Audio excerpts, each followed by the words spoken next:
Selam arkadaşlar. Bugün ki programda Yeni Orta Doğu'yu ve Türkiye'deki gelişmeleri konuşacağız. İki tane misafirim var. Abdülkadir Kocadağ, kendisi Avustralya'nın Adelaide şehrinden katılacak. Kendisi uzun dönemdir tarihle uğraşıyor. Tarih eğitimi gördü ve tarih konusunda yazılar yazıyor. Kendisine hoş geldin diyoruz. İkinci arkadaşımız Ethem Değer Kelesori Almanya'dan. Bu YouTube üzerinde canlı yayın yapma şerefi ilk defa kendisine nail oldu. Daha sonra buna yenileri katıldı. O bakımdan kendisini tebrik ederiz. Bu arkadaşlarla son gelişmeleri, Yeni Orta Doğu'yu konuşacağız. Önce Abdülkadir Kocadağ hocamızdan başlayalım. Abdülkadir hocam, nasıl yansıyor bu Orta Doğu'da, Yeni Orta Doğu ve Türkiye'deki gelişmeler Avustralya basınına? Ya şimdi doğrusunu söylemek gerekirse Avustralya basını izlediğimiz yok ki memleketteki gelişmeleri izlemekten. Evet. Evet. Yalnız dün yani Orta Doğu'dan ziyade genelde bu Gazze Araplarını falan gösteriyorlar. Afrin'deki Kürtleri falan hiç göstermiyorlar. Nedendir onu bilmiyoruz. Yalnız bu birkaç gündür Trump'ın aldığı bu bir takım ekonomik önlemler, bu tarif dedikleri bu gümrükler. Evet. Bununla ilgili konuşmalar var. Onlardan başbakanın falan konuşmasını dinledim. Adam diyor ki ya diyor dostlar böyle yapmaz birbirine diyor falan filan. Şimdi öyle bir şey ki Trump'ın bu aldığı karar yani Batı dünyasını yani biz gerçi Suriye, Orta Doğu, Türkiye konuşacağız da mecburen buradan başlayalım. Evet. Evet. Yani şimdi bunu niye yaptığını falan tartışıyorlar vesaire. Ben bununla ilgili hemen kısaca bir bilgi vereyim de Suriye işine döneriz artık. Sen de Ethem'e sorarsın. Evet. Şimdi ben Donald Trump'ın bu ilk seçildiği zamanki National Security Advisor dediği bu Milli Güvenlik Baş Danışmanı John Bolton diye birisi var. Evet. Zannediyorum John Bolton bir müddet sonra Trump'ın yaptıklarına pek bir anlam veremediğinden olsa gerek eleştirmeye başlamış galiba. Ya sen ne yapıyorsun falan filan. Derken ayrılmak zorunda kalmış. Trump herhalde işine son vermiş, kovmuş vesaire. Şimdi ben John Bolton'un birkaç tane konuşmasına tanık oldum. İzledim muhtelif kanallara falan. Yani adamı çağırıyorlar. Özellikle Trump'ın bu gümrük uygulamalarından dolayı Batı dünyasına kendi Amerika'nın müttefiklerine yani Amerika bu ittifakı yaratıp kullanılabilir hale getirip hem kendi çıkarına hem ittifak çıkarına çalıştırmak için yıllarca uğraşmış. Adam bunu galiba yok etmeye niyetli görünüyor. Yani her neyse. John Bolton diyor ki bu adamın diyor bu yani şeylerle bazı ne diyorlar ona öfemizm mi diyorlar pek böyle kaba davranmadan yani diyor ki adam hiçbir şeyden anlamaz diyor. Bu tarih gümrüğü falan diyor bir arkadaşı söylemiş galiba diyor bu iyi olur falan diye de onu yapıyor diyor. Tarihe geçmek istiyor diyor. Bu adam için diyor her şey diyor alışveriştir diyor. Yani o bana mesela diyor ikili ilişkileri diyor düşmanlarımızla diyor bak isim vererektir. Evet. Mesela diyor Putin'le diyor iyi ilişki kurduğunu düşünüyor diyor. Dolayısıyla Putin'le anlaşabileceğini zannediyor diyor. Ya Putin diyor kaçın kurrası diyor onu demeye getiriyor tabii. Evet. Yani bu adamın ne bir felsefesi var diyor. Ne bir planı var diyor. Ne bir programı var diyor. Bütün meselede kendisi nasıl görünecek o diyor. Şimdi bu da zannediyorum Ali Kemal demokrasinin bir cilvesi tabii. Yani evet. Bu teknolojik gelişmeler, bu iletişimdeki ben insanların daha da gelişeceğini zannediyordum. Yani veya şöyle Evet. söyleyeyim, bizler belki de aç olduğumuzdan dolayı bilgiye, Evet. arşivler bilmem neler çıktı, rahatlıkla okuyabiliyoruz artık. Yani ben hani genelde dünyayı da öyle zannediyordum ama batılı ülkelerde tabii böyle bir problem yok. Batılı ülkeler dışındaki kalanlar, üçüncü dünya ülkeleri mesela demokrasi diye bir derdi ve planı yok. Yani bu iletişim teknolojisindeki baş döndürücü gelişmeler galiba herkese fırsat tanıyor. Yani böyle en ucuzundan popülist, sağ sol popülistlere, yani Allah yarabbi. Trump da zannediyorum bunlardan bir tanesi. Adamın diktatörlere, totaliter rejim diktatörlerine falan büyük sempatisi var. Adam ya Kanada'ya %25 ben işte gümrük vergisi uygulayacaktı. Şunu söyleyeyim de bırakayım bu konuyu. Bu çünkü çok uzun. Avustralya için diyor ki Avustralya diyor bizden diyor hiç şey almıyor diyor. Evet. Danayı. Allah Allah. Ya şimdi bu pek konuşulacak bir şey değil. Avustralya diye bir anonim şirket falan yok ki. Yani onu anlamadım.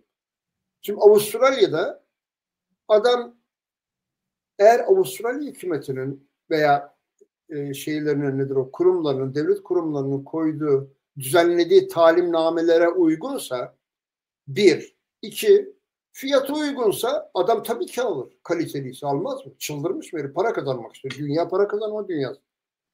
Ya Trump diyor ki Avustralya bizden almıyor diyor. Allah Allah.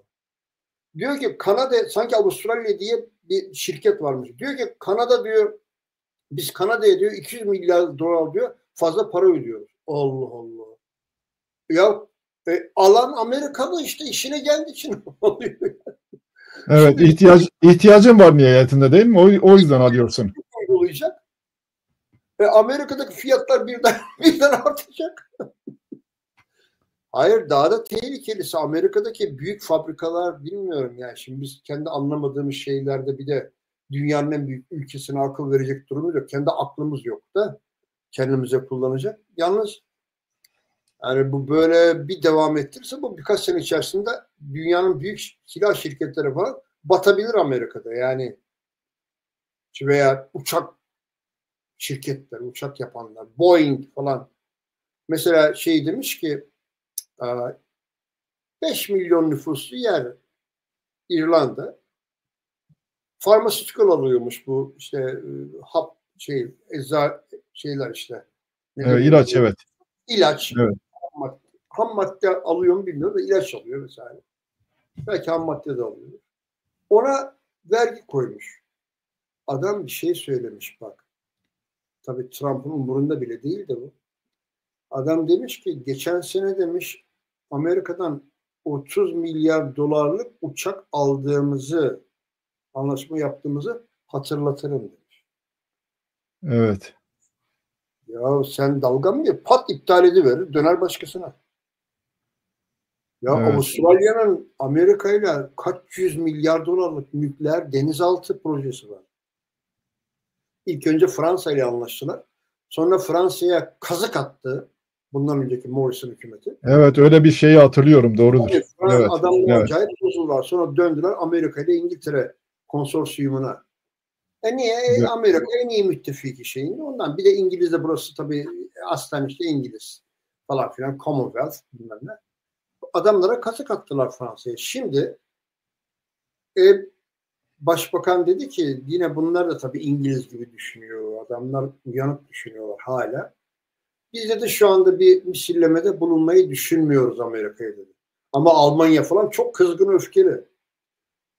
Biz de düşünmüyoruz dedi misillemeyi. Bekliyorlar onlar İngiliz kafası.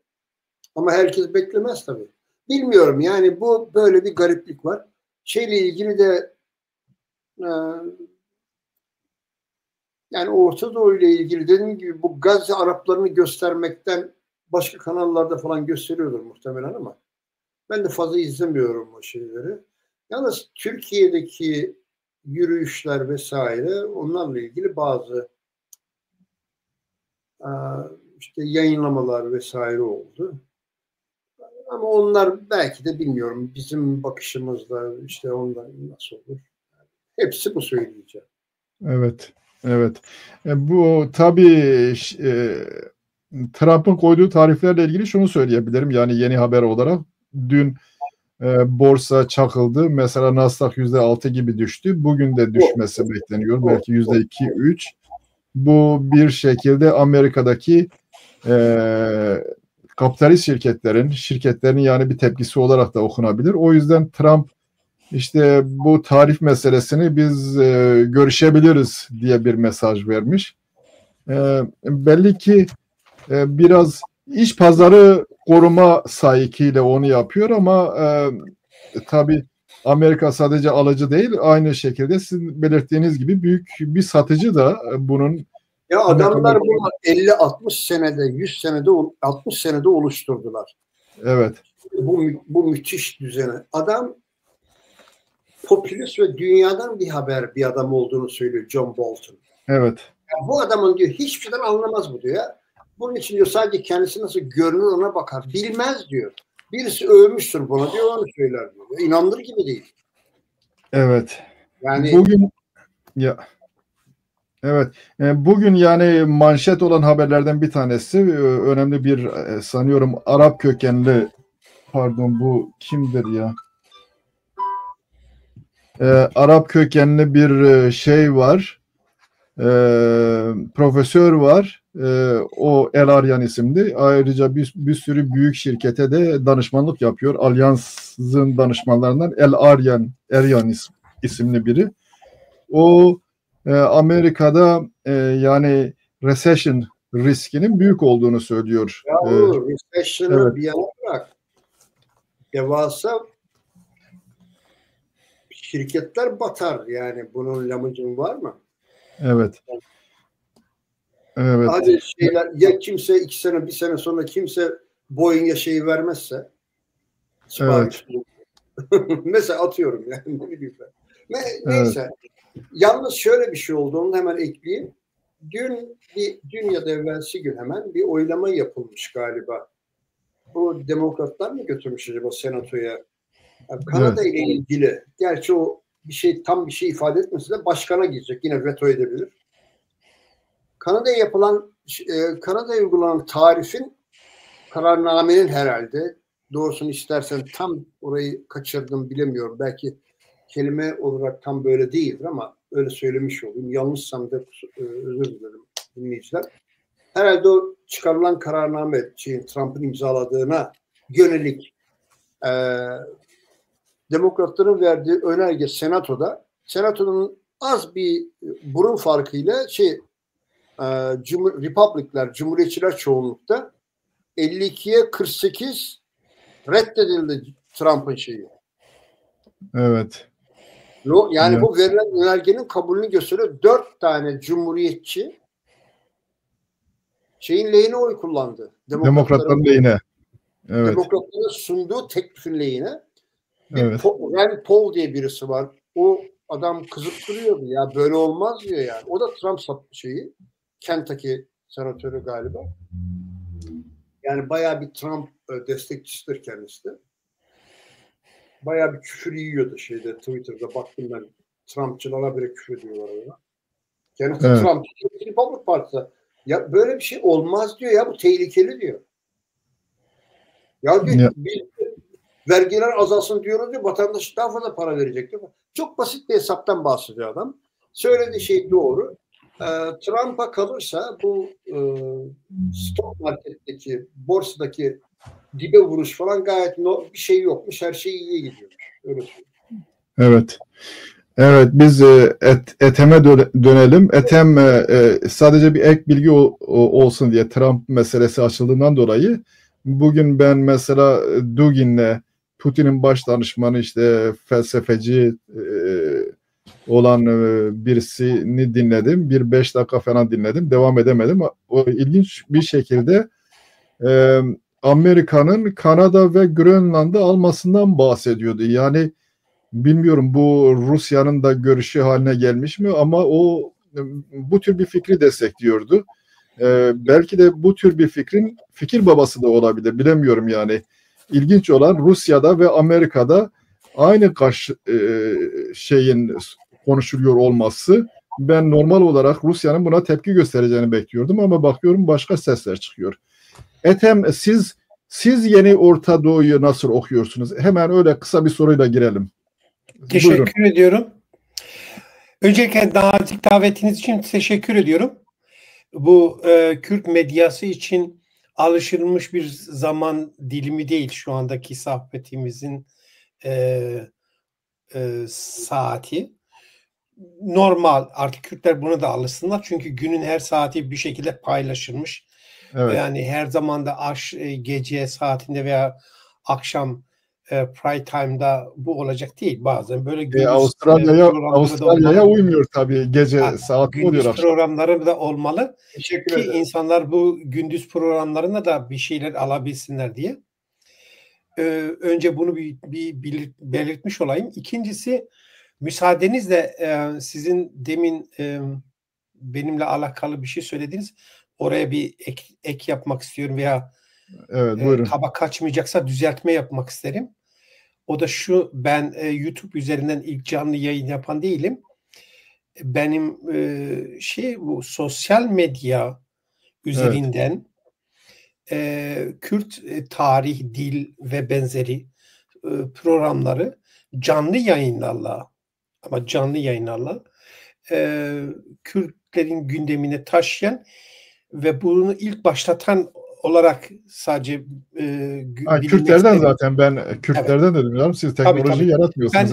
Ben sizin eksik bıraktığınızı tamamlamak istedim. Ben kısa cümlelerle geçiyorum. O dönemde ben YouTube'dan başlamadım. Facebook böyle bir imkan veriyordu. Çünkü bu şöyle bir şey, işgalciler, Kürt milletinin vatanını işgal edenler, Kürt milletini sesini solunu kesmişlerdi. Allah razı olsun Yahudi, Zuckerberg ve benzerlerinden. Allah servetlerine daha da servet katmasına sebep olsun.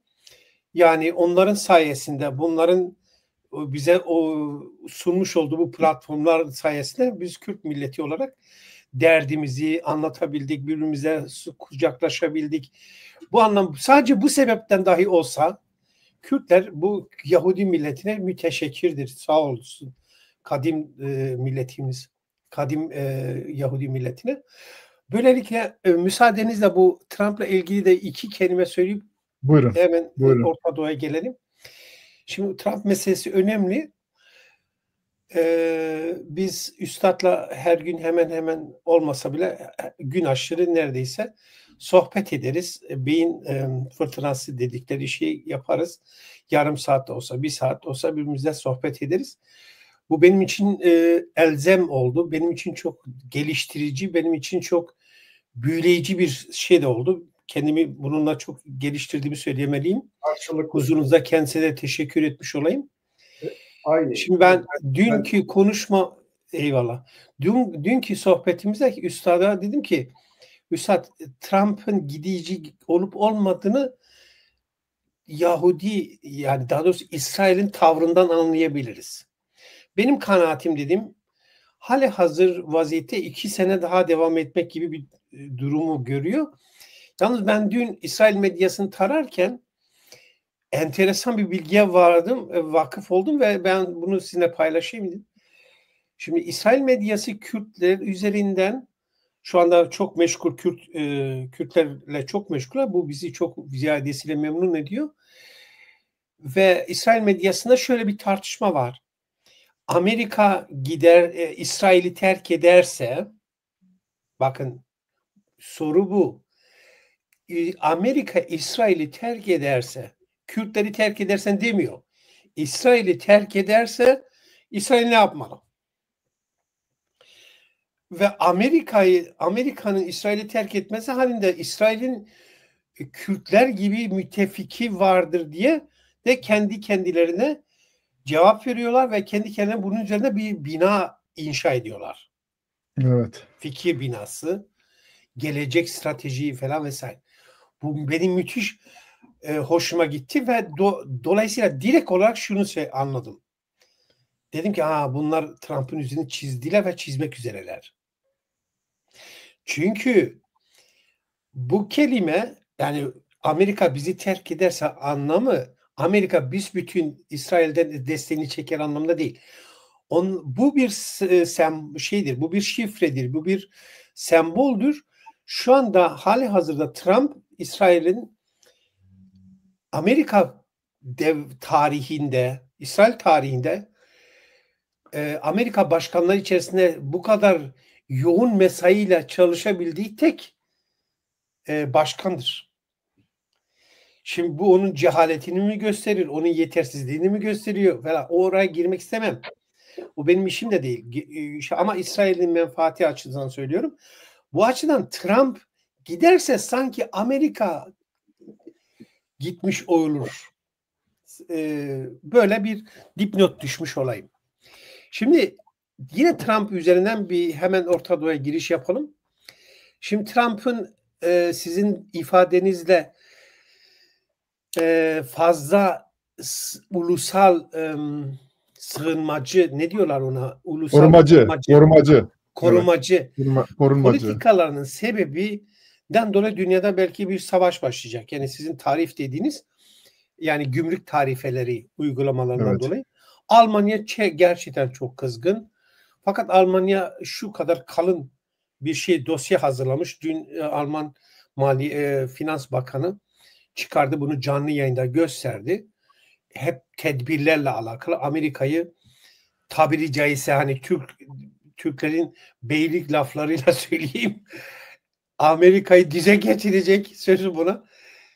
Kelime, yani önlemler dizisi ve bütün bir Avrupa'ya sunacaklar. Daha doğrusu Avrupa Birliği'nin politikası haline getirmeyi düşünüyorlar. Öyle bir şey var. Ama bunlar benim konularım değil. Ben bunlarda uzman değilim. Burayla ilgili ne söylersem söyleyeyim, haddimi aşmış olurum. Fakat sıradan bir insan gibi bakıyorum. Beni enteresan, benim bu anlatmamın sebebi şudur.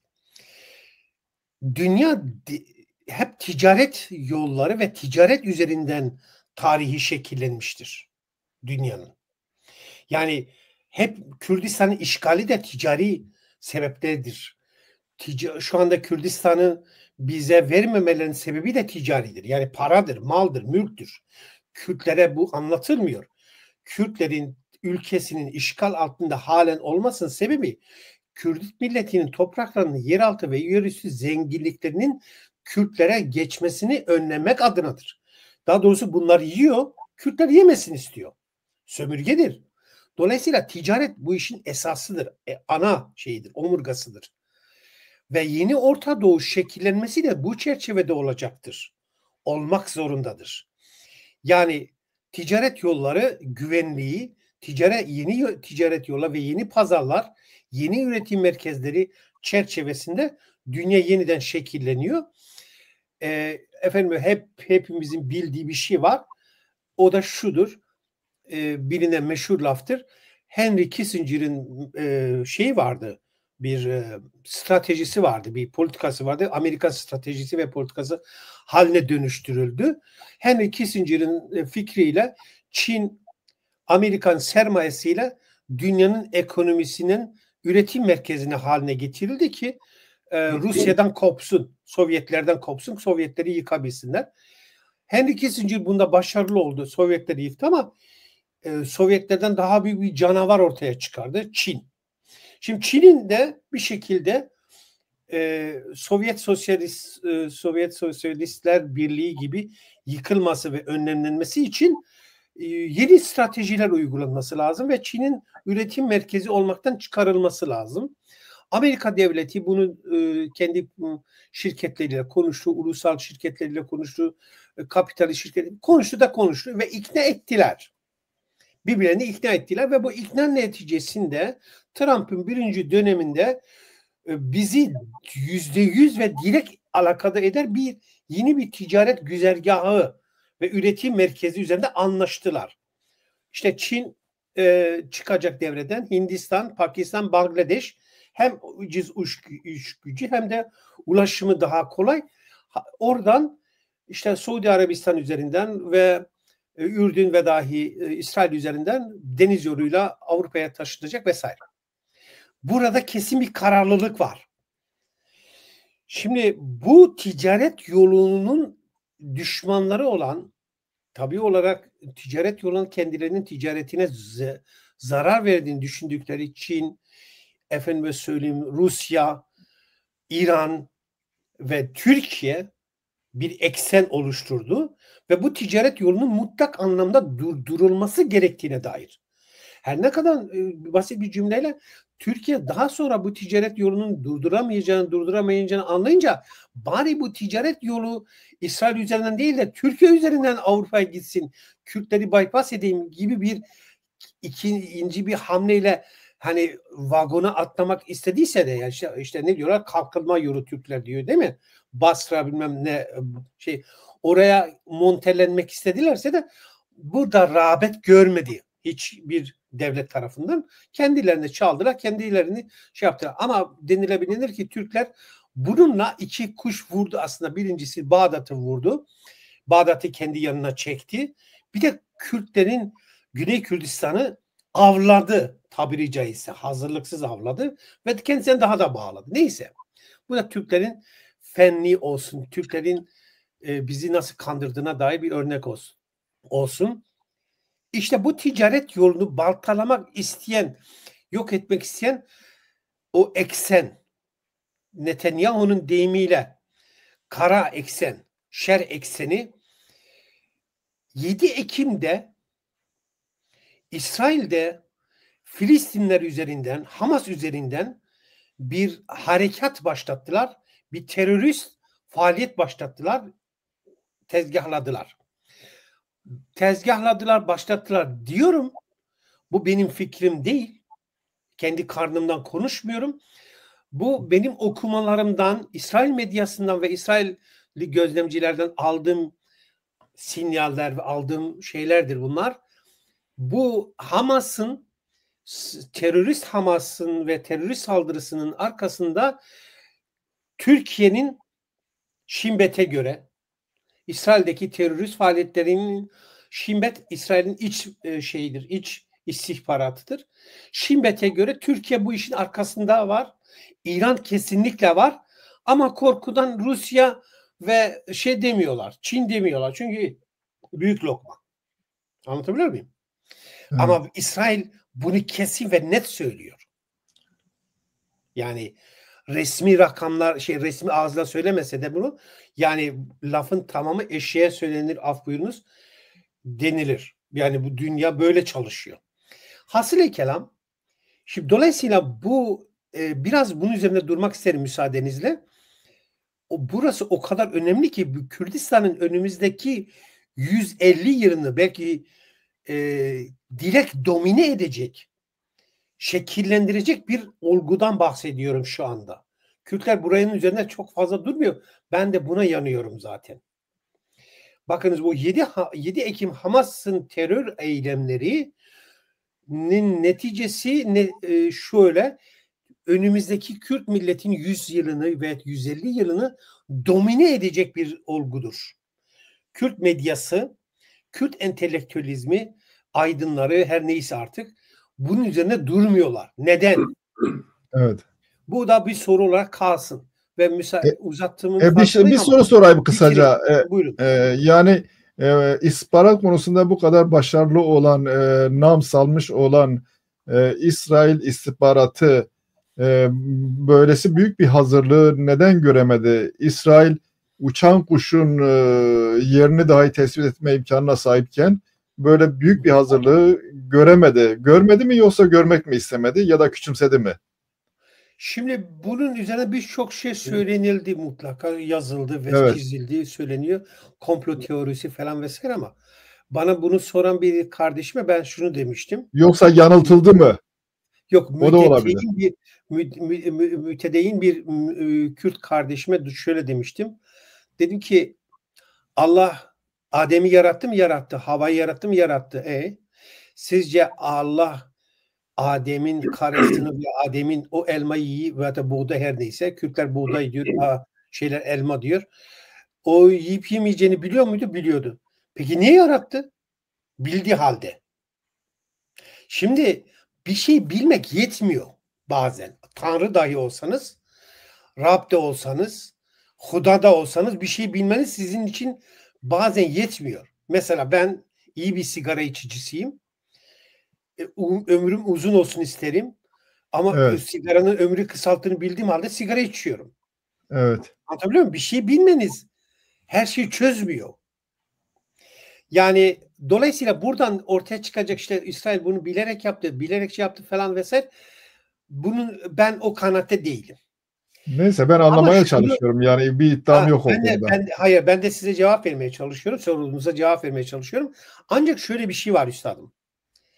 Azizim, bu 7 Ekim hadisesini eğer olur da İsrail'in içinden bazı kesimlerin göz yumması olsa da o hani olası.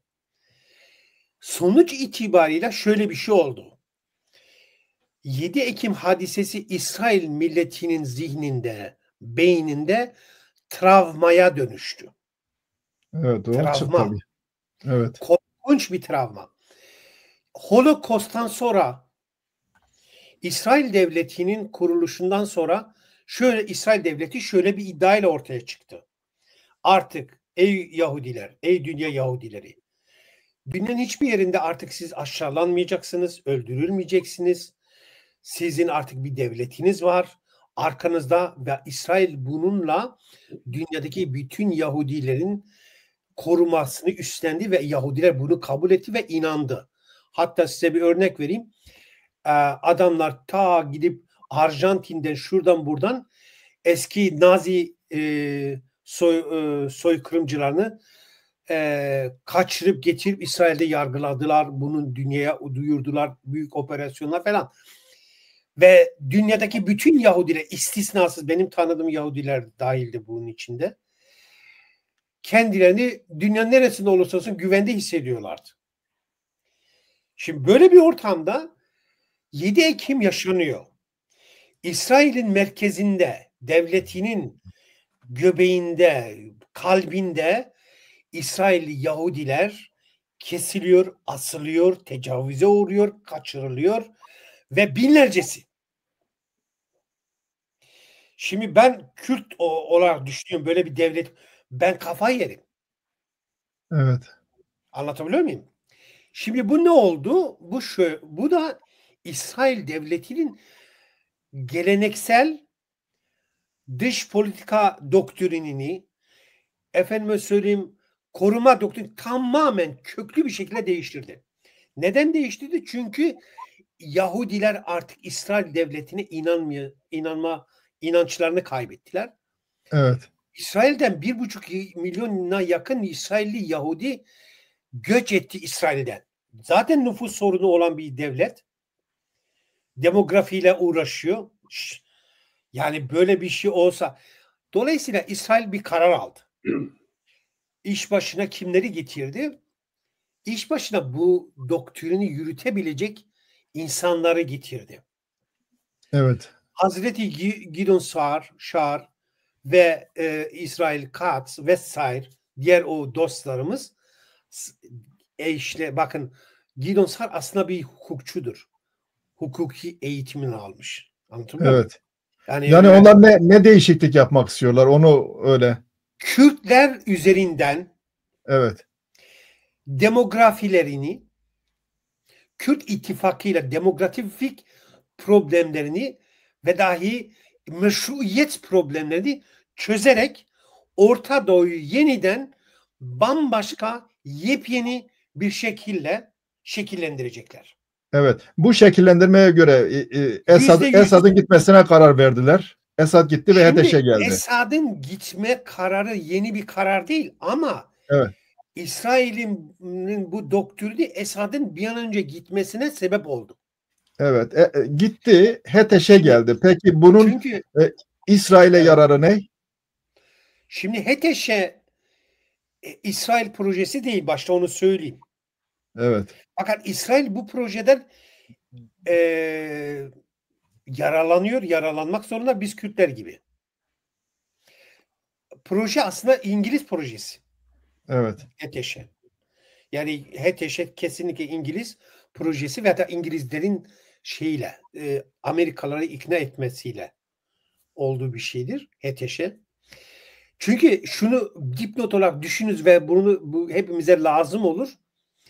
Ey Kürtler, yeryüzünde nerede bir İslamcı örgüt varsa, tarikat varsa, şüphesiz, yani bak, istisnasız söylüyorum, tamamen dünyanın neresinde olursa olsun mutlak anlamda İngiliz istihbaratının kontrolündedir. Dolaylı veya direkt. Mutlak. Bakın, İslamcılık İngilizlerin kontrolündedir. İngilizlerin buluşudur. İngilizlerin şeyidir, çünkü İngilizler bundan çok ekmek yemiştir. Çünkü İngilizler bunu icat etmişlerdir. Ta Hasan el-Benna'dan bu yana bu böyledir. İhvan-ı Müslim'de. Onların icadıdır. Onların öz evladıdır. Yani onu kimseyle de paylaşmazlar. Almanya birkaç defa buna teşebbüs etti. Almanya'yı Türkiye'de işte yaptı, rezil etti Almanya'yı. İngilizler operasyonala işte şu vesaire. Ben hadi onu bir başka sefer anlatayım. Konu dağılmasın. Demek istediğim şey şu. HTŞ kesinlikle İngiliz şeydi. Şimdi fakat burada şöyle bir şey var. Yani İngiltere İsrail'in bu kadar aşırı gitmesine, onlara göre bu kadar ileri gitmesinden hoşnut değil. Dikkat ederseniz İngiliz medyasını ve İngiliz devleti aklının, İngiliz devlet aklı kültürünün hakim olduğu veya bir şekilde etkin olduğu bütün beldelerde Gazze, Araplar öne çıkarılır. Evet. Bu şu demektir. Yani İngilizler bundan hoşnut değil. İsrail'in bu kadar ileri gitmesine hoşnut değil. İsrail'i yapıyor, törpüllemeye çalışıyorlar. İsrail karşıtıdır anlamına söylemiyorum, öyle de değil. İngilizler İsrail'e rağmen burada bir şey yapmak niyetine de değiller. Öyle bir talepleri, öyle bir politikaları da yok. Ama kendi kontrolünde olsun istiyorlar. Daha doğrusu İsrail'in onların kontrolü dışında başka bir şey yapmalarını istemiyor. Neticede şimdi Suriye'de şöyle bir şey var. Kürtler hem yani siz söyleyiniz, İsrail'le beraber Suriye'yi şekillendirmek mecburiyetinde Kürtler. Evet. Çünkü her devletin kendisine göre bir ajandası var ve İsrail Kürtlerin önünü açıyor. Ne diyor? Mesela İsrail Dışişleri Bakanı diyor ki Paris'te Türkleri tarif ediyor. Diyor ki Türkler sorunlu bir hükümettir, sorunlu bir millettir. Nereye giderse orada problem üretiyor. Ve noktalı virgül artı diyor.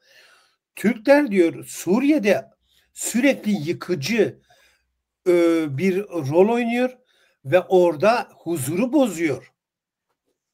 Bu öyle az bu şeyler değil. Ve devam ediyor. Türkler diyor İran'ın rolüne soyunmuş diyor. Yani atom bombası gibi laflar. Evet. Yetmiyor. Yani sen diyor İran'ın kaderini mi yaşamak istiyorsun? Batı'ya da diyor ki bak bu yeni bir İran olmak istiyor. Buna müsaade mi edeceğiz? Ben etmem. Ve bu ifadeleri Paris'ten söylüyor olması çok diplomatik ve sembolik olarak çok önemli. Bak bunu Londra'dan söylemiyor. Londra'ya gidemiyor çünkü. Gitmiyor. Paris'ten söylüyor. Bu önemli. Bu bu İsrail ile Fransa'nın aynı aks üzerinde olduğunu da gösteriyor aynı, ya da doğrusu Suriye özelinde. Kürtlerin önünü açıyor ve Kürtlere düşmanı olan Şara'ya diyor ki bak diyor bu sana son uyarım diyor. Kat söyledi. Eğer diyor böyle bir şey yaparsan sonun felaket olur diyor. Ne yaparsan yani Türkleri getir buraya koyarsan, Türklere burada yer verirsen, çünkü İsrail hükümeti güvenlik şeyini güncelledi ve güvenlik politikası mı desek, defteri mi desek, politika stratejisini mi desek, o yeni güncelledi ve o güncellemede Türkiye'nin, İsrail'in, daha doğrusu onlar şöyle söylüyor, onların tabiriyle söylüyor, Türkiye değil mi da, Erdoğan Türkiye'sini diyor. Çok önemli bir belirleme, çünkü bana göre doğru olmamakla beraber bence Türkiye'dir, Erdoğan Türkiye'si demek yanlış ama onlar öyle yazıyor. Erdoğan Türkiye'si diyor, İsrail güvenliği için birinci tehlikedir diyor. Bak, İsrail bugüne kadar bunu hayatının hiçbir dönemde söylememiş, bu bir. İkincisi, İsrail'in gidip Türklerin yerleşmek istedikleri yerleri bombalaması gayri resmi olarak söylüyorum, bak, gayri resmi bir savaş ilanıdır. Evet, Kesin yani ve net söylüyorum. evet. Şimdi O zaman İsrail bu gündemle İsrail şeye bakıyor. Suriye bakıyor. Sorunuz şu: nasıl bir Suriye istiyor? İsrail Kürtlerin yönetiminde, ama Kürtlerin de İsrail'in kontrolünden çıkmayacakları, kontrol edilebilir hale getirdikleri bir Suriye istiyor. ama Suriye Bakanlar Kurulu açıklandı. Orada bir Kürt yok ya da bir tane Kürt'ten de bahsediliyor ama onun Kürtler arasında bir temsili niteliği falan yok. Aynı şekilde diğer azınlıkların da eşit ölçüde temsil edildikleriyle ilgili bir durum göremiyoruz. O zaman İsrail'in istediğinin tersine bir gelişmeden bahsedebiliriz, değil mi? Bunu nasıl İsrail düzeltecek yani? Tamam, ben size bu söylediğinize tekrar geleyim ama şu cümleyi tekrar etmek istiyorum. Evet. Çok önemli bulduğum için. İsrail Suriye'yi Kürtlerin kontrolünde istiyor. Ancak Kürtlerin de İsrail'in kontrolünden çıkmasını engelleyecek mekanizmaların da oluşmasını istiyor. Bu ne olabilir? Yani Kürtleri mutlak güç olarak Suriye'de olsun istemiyor ama çok güçlü olmasını istiyor. Fakat onları da dengeleyecek diğer şeyler. Mesela bu Aleviler olabilir, bu Dürziler olabilir vesaire. Neyse. Yalnız bu şeyi siz söyleyiniz. Bu Bakanlar Kurulu falan dediğiniz şey, bu İsrail'in projesi değil. Evet, anlıyorum ama demek ki İsrail'in projesi işlemiyor. Türklerin daha doğrusu alel acele yani İsrail politikalarının önünü almak ve bazı şeyler imzalanmak için, çünkü o bakanlara bazı şeyler imzalattırmak istiyorlar. O bakanlar bir an önce işbaşı yapsınlar, Türklerle imza yarışına girsinler diye bir an önce onlara hükümet ilan edip işte gel burayı imzala, şurayı imzala, burayı imzala. Yarın öbür gün Türkler buraya müdahale ettiğinde veya girdiklerinde bakan imzasıyla girdim şu diyebilmeleri için acele şey yapmışlardır. Fakat şöyle bir detay da size söylemiş olayım. Bu hükümete Kürtleri davet ettiler. 4 tane de bakan verdiler. Kürtler kabul etmedi. Bu hükümete yer almayı Kürtler kabül etmedi, reddetti. Peki kaynak ne? Neye dayandırıyorsunuz bu iddiayı? Ben size söylüyorsam %100 doğrudur üstadım. Öyle size mi? Doğrulanmamış hiçbir şey söylemem. Okey. Yani Kürtlere 4 tane bakanlık verildi. Kürtler o 4 bakanlığı da reddetti. Ve kategorik olarak dedi, biz bu anayasaya rağm olacak bir bakanlar kurulu hükümete yer alamayız. Çünkü bu anayasa şeriat anayasasıdır. Ne bileyim, fanatiklerin anayasasıdır. Selefilerin anayasasıdır. Ben tekrar söylüyorum. Suriye, İsrail politikası budur. Ve İsrail'in bir de İran politikası var. Bir de daha doğrusu Irak politikası, Türkiye politikası var. Ben fazla uzatmadan konuyu şimdi burada kesmiş olayım. Üstadım benim yanlışlarımı bana söylese iyi olur. Evet. Sadece bir soru sorayım. Bakanlar Kurulu'nda bir bayan da var. Hristiyan kökenli bir bayan da var. Bir Alevi'yi de koymuşlar ama o Alevi'nin de bir temsili şeyi yok. Nusayri daha doğrusu herhalde. Bu bayan da Hristiyan çevrelerinde fazla tutulan birisi değil. Onun kökeniyle ilgili bilgi var mı? Süryani midir? Vallahi, Ermeni midir? Şimdi ben onu gördüğümde ilk söylediğim, aklıma ilk geleni söylüyorum. Evet.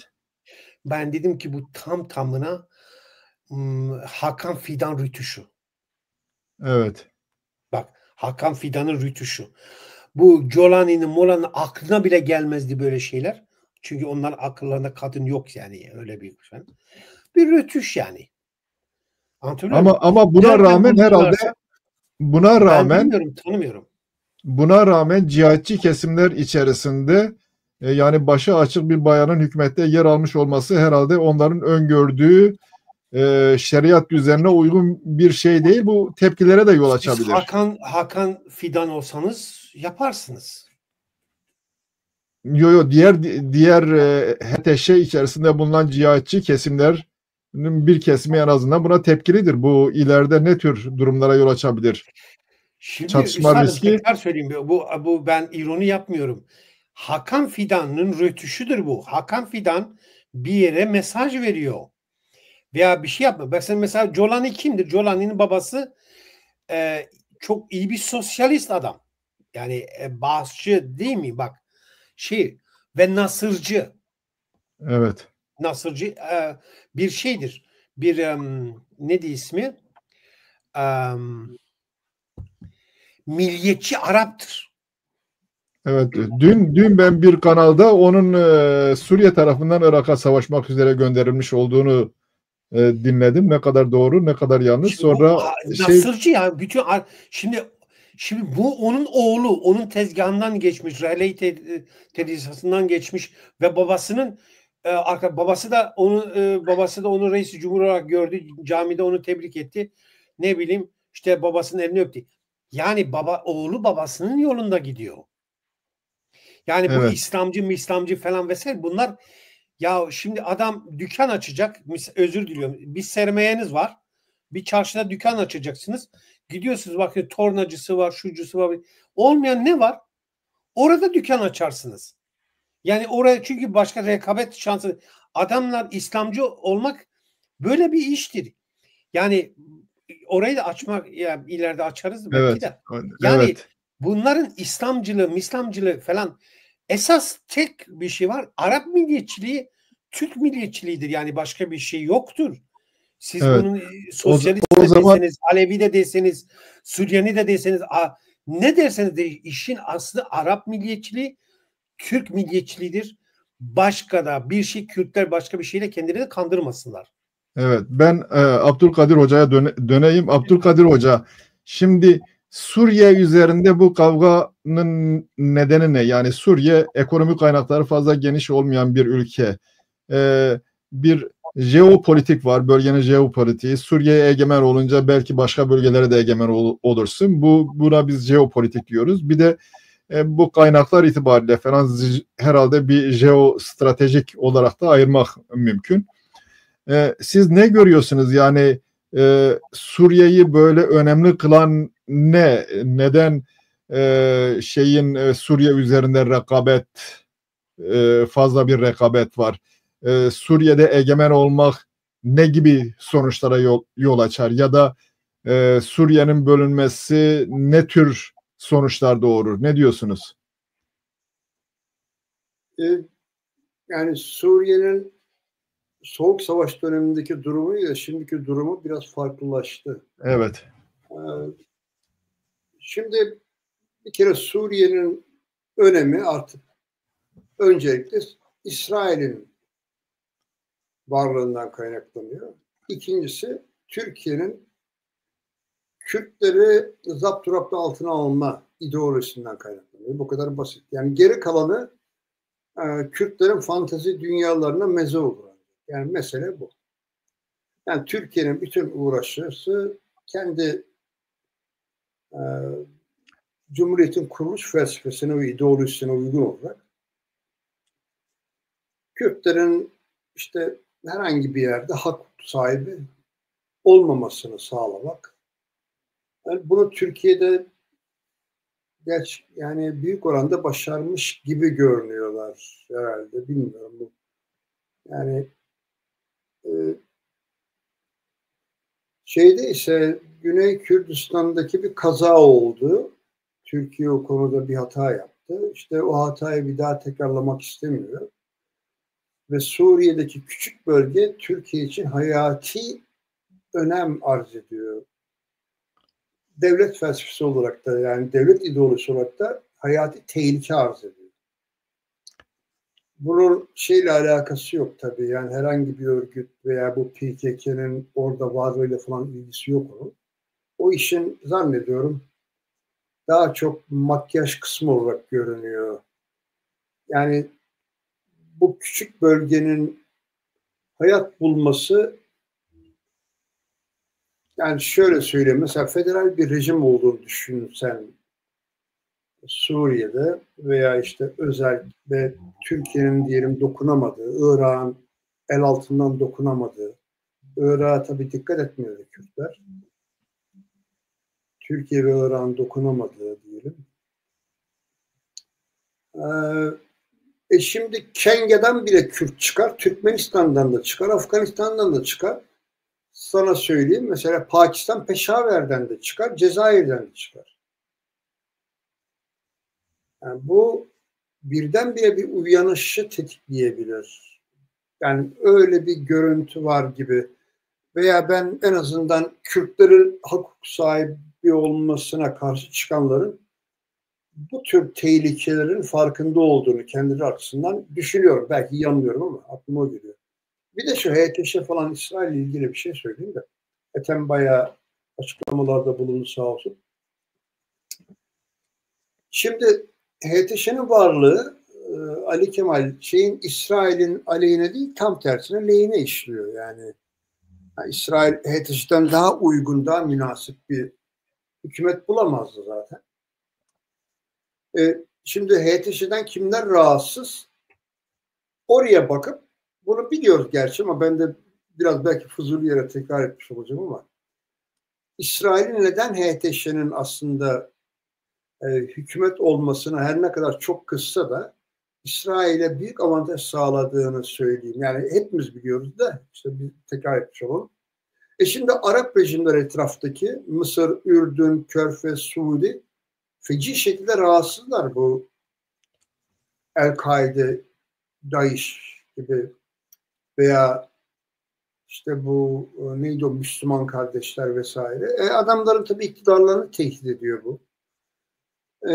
Şimdi dolayısıyla bu tür bir El-Kaideci grubun Şam'da iktidar olması İsrail elini çok rahatlatıyor ve Suriye için düşündüğü planları ne varsa onlara adım adım gerçekleşme imkanı sağlıyor. Mesela Suriye'nin İsrail'in bundan birkaç ay önce veya birkaç hafta mıydı? En az bir iki ay oldu değil mi?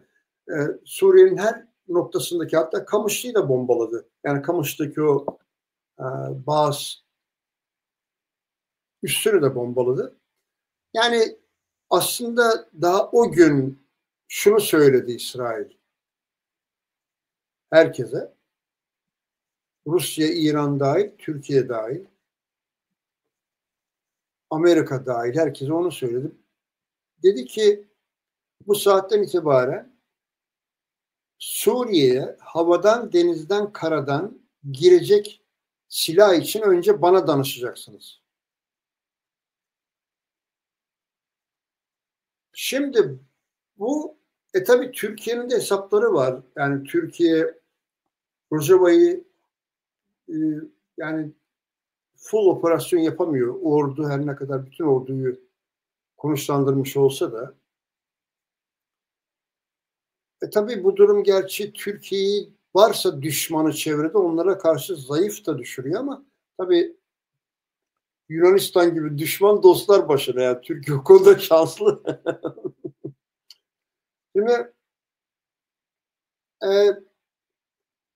Şimdi Türkiye'nin ideolojik yaklaşımına büyük bir darbe vurulmuş oluyor. Yani bir türlü giremiyor. Amerika'dan gerekli izin alınamamış gibi görünüyor. Ben Trump'ın Türk hükümetine ve Erdoğan'a belki de şahsen 30 kilometre güvenli bölge sözü verdiğinden eminim. delilim var mı? Yok. Benim spekülasyon tabii. Bunu da bazı konuşmalardan, işte bazı yazılardan çıkarıyorum ama eminim yani bu verilmiş bence. Hatta Lindsey Graham'ın bir çatıcı sözünün sonundan da öyle düşündüm. Yanlış da olabilirim. Fakat tabii Trump biraz fazlaca meşgul. Bir de İsrail'in bu yeni gelişen pozisyonuna pek uymadığı birden bu. Şimdi İsrail HTŞ hükümetini diğer Arap hanedanlarını veya hükümetlerin üzerinde demokrasinin kılıcı gibi kullanıyor. Göstere göstere. Türkiye'nin her ne kadar Türkiye'nin Suriye'ye girişi, Türkiye bu konuda bütün Arap komşularına sınırlı olsun olmasın, sanırım bütün teminatı vermiştir. Yani bizim Suriye ile alakamız yok, Araplarla alakamız yok. Bizim derdimiz Kürtlerle veya işte bu terörist diyorlar ya kendileri. İşte YPG ile falan diyorlar. Onlar da onları şeye alıyor. Yani onları belli bir eksende topluyordu. Fakat ertesi günü tam topladığı sırada imzalar atılırken ertesi günü birdenbire mazlum Kobani ile Colani Şam'da anlaşma imzaladılar, mutabakat imzaladılar. Yani bu Türkiye'den habersiz yapılmış görünüyor. Bir gün sonra. Üstad, yani sizce Türkiye'nin Suriye'deki politikaları sürekli sabote mi ediliyor? Yani şimdi sürekli sabote edilmemekle birlikte süreklilik yok da fakat şu son bombalama artık özel olarak Türkiye'yi sabote mi diyelim yoksa İsrail'in hem Türkiye hem diğer bölge ilgilileri dayatması mı diyelim? Peki sizce İsrail niye böyle bir şey dayatıyor? Neden bu kadar agresif? İsrail açıkça bunu söylemiş oldu. Yani söyleme mutlaka sözlü olmuyor. Sözle de söyledi. İsrail Türkiye'nin Suriye'ye karışmasını istemiyor. Sebep? Sebeplerini söylüyor. Burada benim borum öter diyor. Anladım. Türkiye ile İsrail hani ortaktılar? Şimdi ortak görünmüyorlar. Ve üstelik yani İsrail'in Türkiye'ye olan tavrı son birkaç aydır birdenbire hiç umulmadık biçimde sertleşti. Yani İsrail'in konuştuğu, verdiği her demeç mesela adam tuttu birdenbire Kürtler bizim doğal müttefikimizdir. İşte Kürt milleti kadimdir, eski millettir. Evet. Biz onların onlarla ilgili düşünüyoruz. Allah Allah, bu nereden çıktı? Şimdi bu bir kere İsrail'in bu tür bir beyanı Türkiye'ye açıktan tehdittir. Wow. Evet. Ben birkaç şey söyleyip de biraz toparlayayım. Yani bu Suriye ve İsrail hususunda birkaç programdır yapıyoruz. İlk yaptığım programlardan bir tanesi hemen Colani'nin hatta daha Şam'a da ulaşmadan önce sanıyorum ya da Şam'a ulaştıktan bir gün sonra mı ne bir program yaptık. O zaman ben bölgenin jeopolitiğinin değiştiğini söylemiştim. Jeopolitik gereği burası Suriye, iki gücün İsrail ve Türkiye'nin ister istemez bilek güreşi yaptığı bir alan haline dönüşecektir. İsrail kendisi açısından Türkiye'nin varlığını risk olarak görürken Türkiye'de İsrail'in güçlenmesini risk görecektir. Muhtemelen bunlar arada ser çekişmelerin olmaması için, çatışma durumunun olmaması için bir şey oluşturmak zorundalar ortak. Tabii bunun dışında bir Suriye meselesinin niye Peki, bu kadar... Doktor Bey, bir şey soracağım. Sizden fikrinizi almak istiyorum. Ben de katılımcı olarak sizden fikir almak istiyorum. Lütfen bana esaslı bir şekilde söyler misiniz? TC ile İsrail arasında ne oldu? Hangi kara kedi girdi? Neden bu kadar kara kedi değil canım. Biz politikten bahsediyoruz. Yani Tamam. coğrafya bu tür şeyleri dayatıyor. Çünkü Türkiye'nin öteden beri yeni Osmanlıcılık gereğiyle kendisinin bütçe açığı falan da var. Bu sorunu başka bir şekilde çözme gibi bir niyeti var. Bir görüşe göre biz gene eski sınırlarımıza ulaşarak işte Kerkük'e kadar bu bütçe açığını giderebiliriz. Oraya kadar gitmekte. Suriye, Türkiye açısından Suriye'nin önemi nedir? Bir, Kürtleri dizginleme orada egemen olduğu zaman. İkincisi, hatta Arap bölgesiyle ilgili Türkiye'nin düşünceleri var. Ama kanımca en önemlisi bir Katar boru hattı, zaten Esad'ın buna sahip çıkması, onun düşmesinin nedenlerinden bir tanesi. Katar üzerinden Suriye'den geçecek ve Türkiye'ye gelecek bir gaz boru hattı var. İkincisi, Türkiye en önemlisi Doğu Akdeniz'deki gaz yataklarında söz sahibi olmak istiyor. Orada şu anda söz sahibi olan, yani aşağıda Mısır var, İsrail var, bir de Suriye bölgesi var, Kıbrıs Rum kesimi var. Şimdi şöyle bir şey üzerine konuşuluyor. İsrail, Kıbrıs ve Yunanistan arasındaki bir ittifaktan giderek ayrı bir boru hattı döşemesinden bahsediliyor. Türkiye orada söz sahibi olmak istiyor. Hem ekonomik gerekçelerle hem de tarihsel gerekçelerle söz sahibi olmak istiyor. Ayrıca Kürtlerle ilgili orada bir gelişme olursa bu emsal olarak görülecektir Türkiye Kürtleri açısından. O yüzden kendisine uygun bir düzenleme yapmak istiyor. Anladım. Bu İsrail ise menfaatine, İsrail'in menfaatine ise müsaadenizle bir şey söyleyeceğim, bir cümle, tek bir cümle. Evet. İsrail hiçbir dönemde para için, ticaret için, bak İsrail devletinden bahsediyorum. Burası çok önemli, bunun altını bir çizelim. İsrail devleti hiçbir zaman para için, mal için, petrol için savaşmayı göze almaz. Almamıştır, almaz da. Böyle prensibi yok. Eğer İsrail Türkiye ile Suriye'de çatışmayı göze almışsa, ki almıştır, bu iş para mara işi değil. Başka bir şey. Evet. İsrail, yani son olarak söyleyeyim, İsrail basınında tartışılan şeylerden bir tanesi, diyor İran yerine Türkiye şimdi bizim için baş tehlike haline gelmeye başladı. Bu tartışılır hale geldi. İran'la ilgili belki yani şunu düşünüyorlar, ileride anlaşma olur, rejim içeriden değişirse belki bu Suriye'nin işte batısını falan birlikte de düzenleme gibi bir şeyler olabilir. O da opsiyonlardan bir tanesi olarak tartışılıyor İsrail'de. Oradaki gelişmenin, İran'daki gelişmenin nasıl olduğunu bilemiyoruz. Bunun bir de Türkiye bağı var. Şimdi bu açıdan bakıldığı zaman Türkiye'nin işte ekonomik krizdir, bütçe açığını gidermedir, tıkanmış bir politika ve ekonomi söz konusu. Bu konuda neler söyleyebilirsiniz? Şurayı da açar mısınız? Ben de sizden öğrenmek istiyorum. Yani biz sohbet ediyoruz. Yani moderatör kimdir? O değil de ben sizin fikrinizi merak ediyorum. İsrail ile İran'ın arasındaki kavganın sebebi ekonomik midir? İkisi de canım siyasal ve ekonomiktir. Evet. Çatışmalar var. Şimdi ya o bir kere aşıldı. Nasıl aşıldı? Çünkü Katar boru hattı tartışıldığı zaman işte bu ya Türkiye üzerinden geçecek ya İsrail üzerinde geçecek falan. Bu işe engel olan bir Rusya'ydı. İkincisi de şeydi, değil mi? İkincisi de İran'dı. İran İsrail açısından daha köklü bir tehlikeye işaret ediyordu. Çünkü tümden İsrail'i kaldırmaktan bahsediyor, değil mi? İdeolojisi gereği.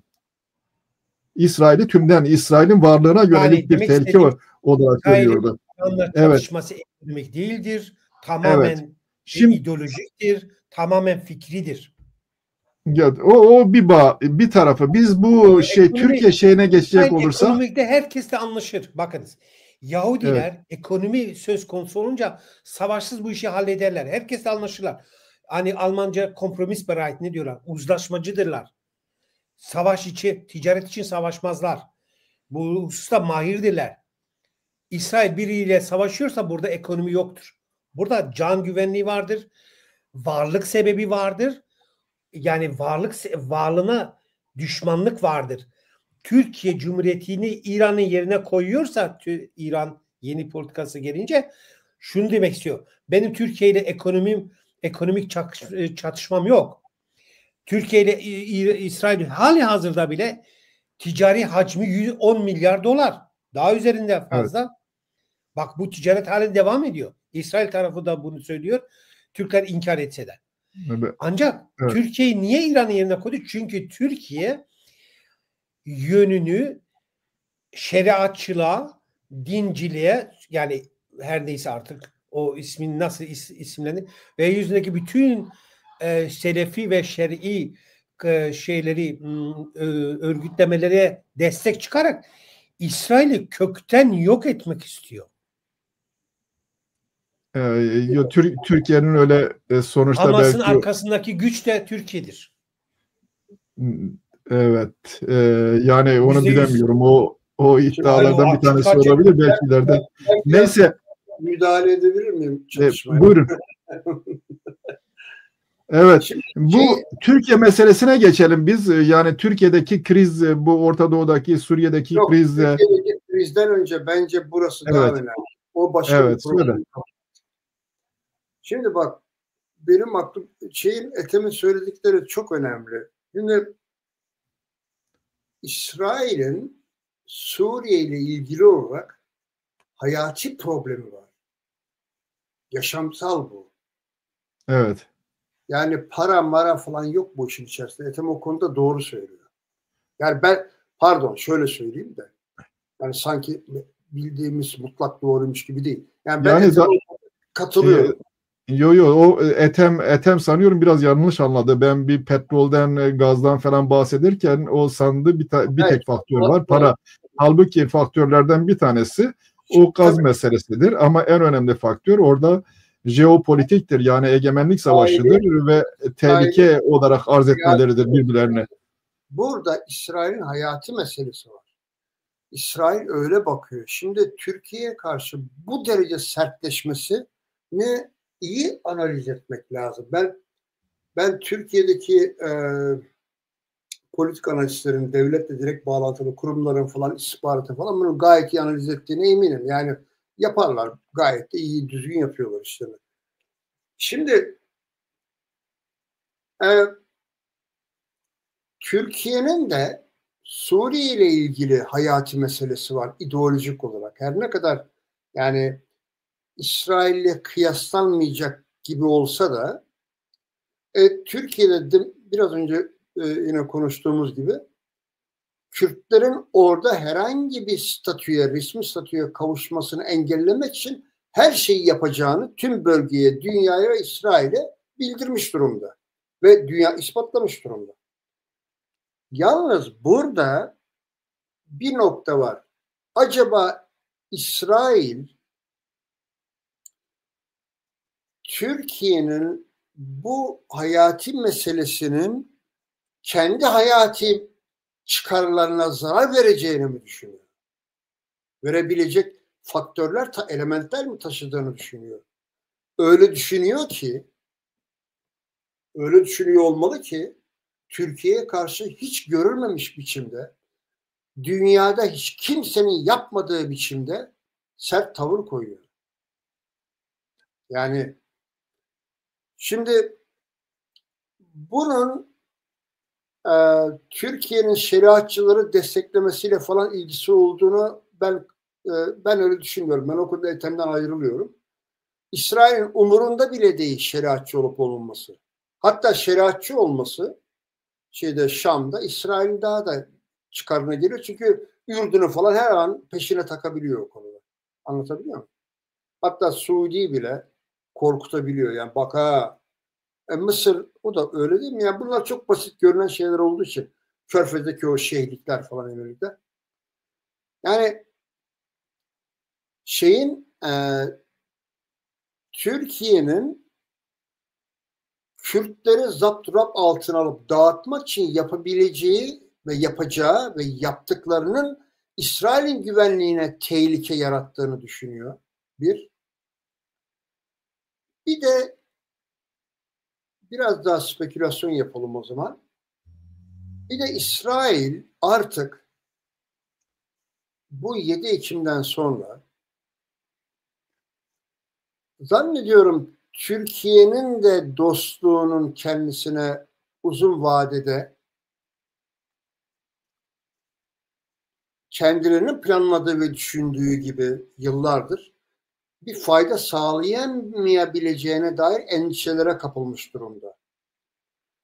Şimdi İsrail'in şeyi nedir? Türkiye NATO üyesi. Avrupa topluluğunun bayağı ortağı gibi, yani yarı ortağı gibi bir şey.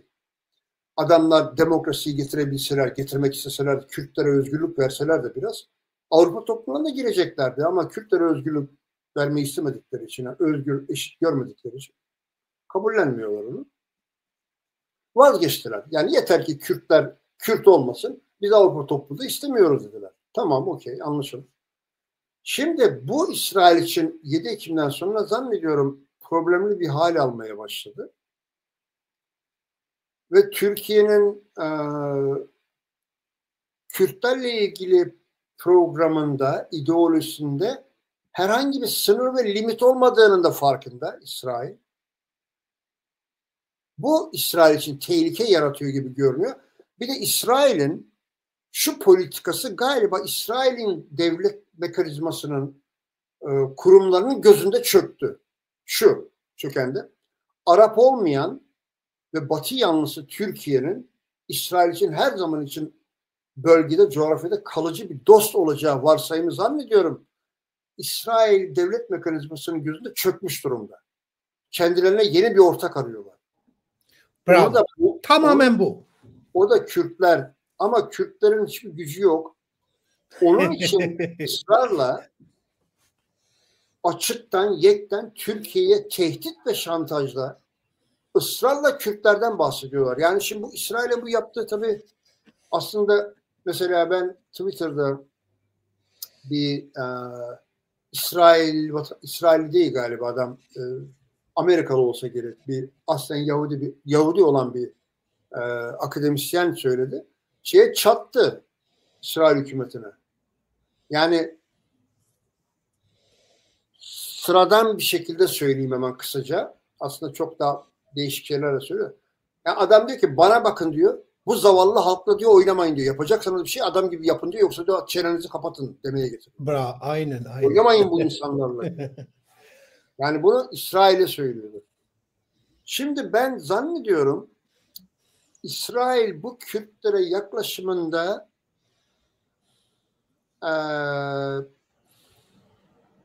köklü bir politika değişikliğine gitmiş görünüyor. Eyvallah. Yani bu zannediyorum bir opportunistik veya şöyle söyleyeyim bir politikayı revize etmemiş. Yani revize etmek tabii opportunistik politikalardan çok daha gelişkin ve ileri bir aşamadır. Yani ne yapıyorsun sen? Politikanı revize edip Çin'in mesela revize edip politikasını birden ekonomik bir deve dönüşmesi. Yarı kapitalizme dönmesi var. Şimdi tam kapitalizm oldu da. Bu böyle değil. İsrail zannediyorum köklü bir politik değişikliğe gitmiş görünüyor. Bilmiyoruz daha. Tabii benimki sadece bir spekülasyon. Yani spekülasyon derken de İsrail'in bu bütün tavırlarını Türkiye'ye adeta savaş ilan edercesine tekrar geldiği yere bombalaması. Bunlar yani berbat gelişmeler. Türkiye buna karşılık verebilir. Vermeyi düşünebilir. İsrail böyle olacağını düşünüyordur. Ona göre hazırlık yapıyordur. Ama Türkiye İsrail'e mi verir karşılığı yoksa her zaman olduğu gibi İran'da yaptığı gibi Türkiye'nin de aradığı Kürtlere mi yüklenir onu bilemiyoruz tabii. Yani şimdi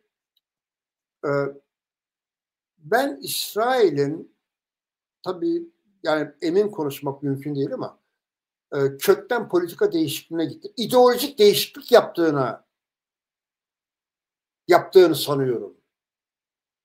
Yani kendilerine dürziler tamam onlar için. Fakat kendilerine asli bir şey arıyorlar. Halk, müttefik. O da Kürtlerden başka alternatifleri görünmüyor. Ve o yüzden zaten birdenbire yani şimdi biz İsrail'in vaktiyle 1970'lerde daha önce Güney Kürdistan'daki Kürtlerle bağlantıları yanıltıcı olabiliyor belki veya olmuyordur. İsrail Türkiye'nin bu PKK'ya karşı mücadelesini hep desteklemiştir daha önce. Yani hiç çıkmamıştır Batı'nın, yani yine mesafeli durum takılmıştır ama fakat yani Kürtlerle hiçbir bağlantı kurmamıştır. Bunlarla pek bilgisi olmamıştır. Mesela Rojava ile bile doğru dürüst ben daha önce bir ilişki kurduklarını da sanmıyorum. Belki kurmuşlardır, benim hiç bilgim yok ama yani İsrail'in politikası dikkatlidir ve Türkiye'yi rahatsız da etmez. Edecek şeyler yapmazdı. Yahu şimdi 180 derece bir dönüşle Türkiye'yi tehdit ediyor. Ya bombaladı bir daha aynı yeri. Ve bu defa dümdüz etti ve bir de tuttu. Bombaladığı yetmedi. Bir de tuttu, anons etti yahu. Hem ordu hem hükümet. Ne diyor? Gelirsem vururum diyor. Bu savaş pozisyonu. Peki şunu sorayım. Yani gelirsen vururum. Bir taraftan da orayı kontrol etme gibi bir durum söz konusu. Arapların tercihi İsrail değil. Arapların tercihi İsrail değil, Türkiye'dir. Orta bir nedeniyle. Hangi Arapların bu? Nereden biliyoruz? Sünni Arapların canım. Sünni Arapların. Şimdi Suriye üzerine konuşuyoruz. Suriye üzerine konuşuyoruz. Yani İsrail'in tehlike olarak adetmesinin nedeni şudur. İşte yeni Osmanlıcılık, Türkiye'ye yeni Osmanlıcılık ya da yeni iddiaçılık. Ali Kemal, bu diyerek bir şey söyleyebilir miyim? Hemen bir araya gireyim. Bu İsrail sonuçta halifelik falan ideolojisi bu çevre Arap ülkelerinde Müslüman kardeşleri de harekete geçirmeye adaydır. Bu İsrail'in geleceği için büyük bir risk taşıyor. İsrail olaya bu şekilde bakıyor. Anladım. Tamam. Evet. Ben tam tersini düşünüyorum. Sana hiç katılmıyorum bu konuda. İsrail umurunda bile değil halife malife. Hatta hoşuna bile gider. Keşke bir halife olsa da Arapları bak. Şimdi ben Türkiye'nin Neo-Osmanlıcılık yaptığı iddiasının boş bir söylenti olduğundan ibaret olduğunu biliyorum. Çünkü aşikardır bu. Özür dileyerek söylüyorum. Seni kırmak için söylemiyorum bunu. Yani bu Türkiye'ye doğrudan laf söylemek istemeyen Batılıların uydurduğu bir kavramdır. Peki ne yapıyor yani? Nasıl adına? Türkiye egemenlik alanını genişletmek istemiyor mu? Bak gözüm. Hayır istemiyor. Bak gözüm. Bu cümlenizin altına imzamı gövdemi koyarım. Ayının 40 türküsü varmış. Evet. 40'ı da armut üzerineymiş. Türkiye Cumhuriyeti'nin tek bir derdi vardır. Bravo. Kim? Ne? Kürtler. Bravo. O kadar. Türkiye Cumhuriyeti, bak şimdi Kürtlerin anlamadığı bir şey var. Türkler bunu biliyor da Kürt aydınlarının anlamadığı bir şeydir. Türkiye Cumhuriyeti devleti Kürt varlığının inkarı ve asimilasyonu veya yok edilmesi üzerine kuruludur. Bir. İkinci ayağı ise küçük bir ayağı vardır. O da Elen düşmanlığıdır Yunanistan. Onun sebebi ise Mustafa Kemal'in Vahdettin'e, Osmanlı'ya ihanetini örtbas ile İngiltere ve Sovyetlerden yardım aldığını hal altına süpürüp ideolojik olarak bir kurtuluş yaratılması lazım. Kurtuluş Savaşı hikayesini yarattığı için Yunanistan'a temel asli düşmanlık da oradan geliyor. Üçüncü bir düşmanlık yoktur. Türkiye'nin ne bir Ermeni soykırımı derdi vardır. Ne bir 1940'daki Edirne'den kovaladığı, dövdüğü Yahudi derdi vardır. Ne Türkiye'nin daha İstanbul nüfusu 1 milyon değilken 250 bin olan Rum'un 1200'e düşme derdi vardır. Batılılar da bir şey demezler. Türkiye'nin jeostratejik önemi vesaire. Bunlar tabii ciddi alınan şeyler ve Türkiye bu konuda bir dokunulmazlık tanımıştır Batı. Ve İsrail bu dokunulmazlığın yanındadır daima. Ta ki 7 Ekim'e kadar. Demek ki 7 Ekim'de ne düşündüyse İsrail, ne düşündülerse acaba ne yaşadılarsa. Senin anlattıklarına göre korkunç travmalar yaşanmış. Ve çok halen devam ediyor. Bu arada demek ki İsrail suçlamalar getiriyor. Velhasılı kelam, şimdi İsrail için Suriye'deki Sünni Arap'ın ne düşündüğünün hiçbir kıymet harbiyesi yok. Hiç bir önemi yoktur İsrail için. İsrail için HTŞ'nin orada durması daha iyidir. Ben İsrail'in o konuda çok acayip bir manevralı politika izlediğini sanıyorum. Bundan daha iyi hükümet olur mu ya? HTŞ'nin olması... Resmi açıklamaları o yönde değil ama resmi açıklamaları. Bir de öyle mi ya, resmi açıklama yapacaktı? Evet. Yani bunun öyle olmadığını Batı zaten biliyor da gülüyorlar herkes, ama biz acaba şimdi ne kadar... Müsaadenizle orada bir cümle ekleyebilir miyim üstadım? Sizin bu evet, şimdi şöyle bir durum var. İzafi, göreceli Suriye'de bir hükümet olması şu veya bu şekilde fark etmiyor. Kiminin efendime söyleyeyim bir istikrarın sağlanması İsrail'in işine gelmese de Almanya, Fransa ve benzeri Avrupalı ülkelerin işine geldiğinden dolayı İsrail'in buna ses çıkarmaması gayet normal ve doğrudur. Çünkü neticede bunlar ortaklar. Ancak İsrail sınır, yani dolayısıyla İsrail'in sesinin çıkmaması, ama buna rağmen itirazlarını da söylüyor. Ben bir şey ilave edeyim bu arada. Şimdi aslına bakılırsa HTŞ hükümeti, şu dişlerime bir yapmadın Ali Kemal Bey. Şurada bir telefon mesafesine kadar yakınız. HTŞ hükümeti aslında bence en çok Türkiye'ye zarar verdi. Kesinlikle doğru. Kesinlikle doğru. Yani fakat şimdi bence Türkiye bunu biliyor. Fakat bunu belki de yeni bir manivel olarak kullanmak istiyor, haklı olarak. Yani çünkü Türkiye için İsrail'in HTŞ hükümetini demokrasinin kılıcı gibi bazı Arap ülkelerinin tepesinde kullanacağını anlamak. Siz devam edin, ben hemen geliyorum hemen. Anlamak Türkiye için çocuk oyuncağıdır. Fakat şimdi tutup da bunu direkt söylemezler tabii. Ne diyorlardır belki, yanılıyorum veya bilmiyorum. Şunu söyleyeyim. Yani bunu nasıl lehimize çevirebiliriz acaba diye ona kafa yoruyorlar. Ve zannederim bu 2 defa üstte bombalanan T4 mü deniliyordu oraya? T4. Evet. Oraya 2. defa bir üst kurma teşebbüsünün de altına yatan bu. Yani bu Lübnan'la iyi gelişmeler, yani pozitif gelişmeler sağlıyorlar galiba.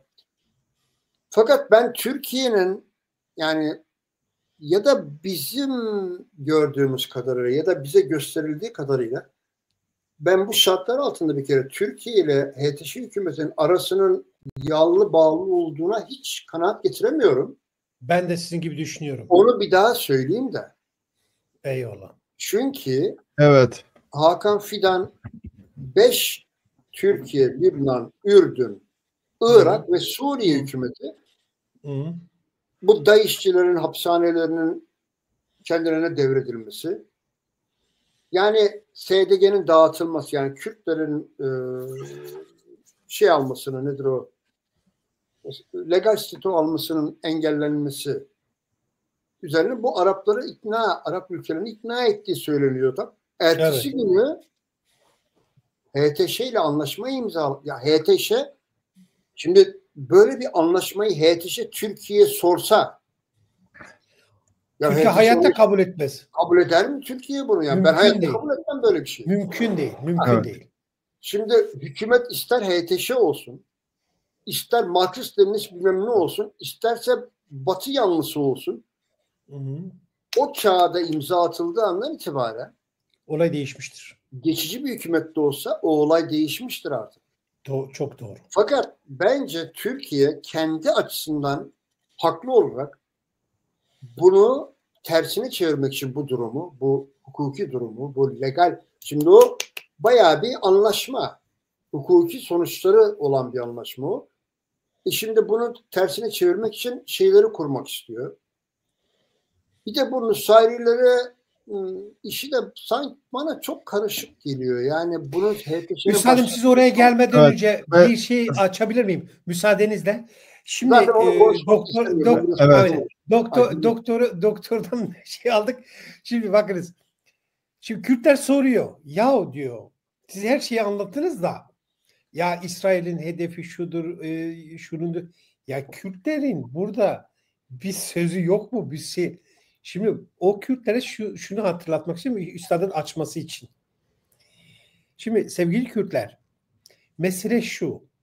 İsrail'in Kürtlere yüzünü dönmesi böyle bir anda böyle zemherinden boşalırcasına demeçler vererek Kürtlerin lehine durmasının sebebi Yahudilerin Kürtleri çok sevdiklerinden kaynaklanmıyor. Yani romantizm yok işin içinde. İşin içinde tamamen rasyonalite var. Kendileri onu ifade ettiler canım. Yani akıl var. İbrahim Halil Baran'ın Rasyonel programında mesela evet onu ifade ettiler. Bizim yani jeostrateji, jeopolitik bizim ortaklaştırıyor çıkarlar bakımından. Öyle bir Bence durum o da söz değil. konusu. Sadece o da değil. Peki Sadece o da değil. Kürtler Sadece ne o değil. istiyor yani? Mesela bir arkadaş sormuş, demiş Kürtler Suriye ile ortaklık yapacaklarına Irak Kürdistan'ıyla ortaklığa yönelseler daha iyi olmaz mı? Nereye varmak istiyorlar yani Kürtler? Şu anda belirgin bir durum var mı? Şimdi bu soruda Evet. soru realistik değil. Neden? Evet. Evet. Şimdi Rojava ile Irak Kürdistan nasıl ortaklık yapacaklar ya? Birisi Irak Cumhuriyeti, birisi Suriye Cumhuriyeti. Ya yani, oradan ayrılsa diyor Irak Kürdistan'ıyla. Ya nasıl ayrılsın? Evet. Barzani tuttu. Neden yaptı hala bilmiyorum. Aslında Çek Barzani'nin onu referandumu Amerika'nın muhalefetine rağmen niye yaptırdığını açıklaması lazım. Açıklamıyor. Çünkü o referandumdan sonra Kerkük gitti, 140. madde çöktü, bir sürü bölge gitti. Niye yaptı Barzani? Onu açıklamak zorunda. Bir. Şimdi bakın. Evet. Bu Rojava hükümetinin veya yönetimin yapacağı bir şey değil ki. Bu Barzani'nin yapacağı bir şey değil. Keşke yapsalar. Yapamazlar. Irak'ı parçalayacak, öyle mi? Hayırlı işler ya. Ne yapıyorsunuz? Öbürü de Suriye'yi parçalayacak. Ya gücün olsa zaten yaparsın. Yok ki, muhtaçsın. Nereye? Evet. Kime? Suriye'yi parçalayacak. Evet, buna katılıyorum, evet. Şimdi bu öbürlerine katılmıyorsun, buna katılıyorsun. Öbürlerine, bazılarına katılıyorum, bazılarına katılmıyorum, evet. Tartışmak istemiyorum da buyurun. Evet. Yani ben şunu bir daha söyleyeyim de dinleyiciler için. Şimdi Türkiye Cumhuriyeti'nin neo-Osmanlıcı diye politikası olduğunu sanmıyorum. Türkiye Cumhuriyeti'nin neo-Osmanlıcı politika yapacak parası yok bir kere. Bu işler parayla, çakıl taşıyla olmuyor. Bravo. Türkiye'nin Kürtleri